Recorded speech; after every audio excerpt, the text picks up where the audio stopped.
আর সে ক্ষমতাই নেই। সে আমি ওই সময়টা আমি রেয়াজ করতাম, আমি গান গাইতাম, গান শিখতাম, আমি তো রেয়াজ করতাম। এখন আমার চেহারাটা ওইরকম ছিল যে গেরুয়া পাঞ্জাবি, ধুতি আর দাঁড়িয়ে ছিল তখন। আমার তখন 23 বছর বয়স। ব্যাংকের কেরানি হিসেবে একটা চাকরি পেয়েছি, 464 টাকা মাইনে। ল্যান্সডাউন রোডে আমার পোস্টিং। তাই বাড়ি থেকে বেরিয়ে বৈষ্ণবঘাটা থেকে আমি একটা মিনি বাস ধরে যাদবপুরে নামলাম। ওখান থেকে আমি ল্যান্সডাউন যাব। যেই না নেমেছি, হঠাৎ মাটি ফুঁড়ে বেরিয়ে এলো কে যেন একটা, আমার পেটে গিয়ে একটা লাগালো, লাগিয়ে গুঁজে দিল, বুঝলেন। আমি বুঝতে পারছি নাকি, আমার হাতে টিফিন বাক্স ছিল, পড়ে গেল। উনি আমি যেটা বলছেন সেটা আমি আপনাদের বলবো, আপনাদের শুনতে হবে, আমি ভদ্রলোক না।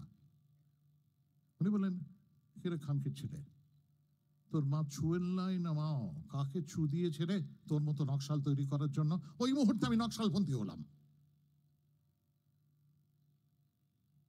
I am so glad that it happened to me. ওই মুখটাকে আমি খুঁজে যাচ্ছি।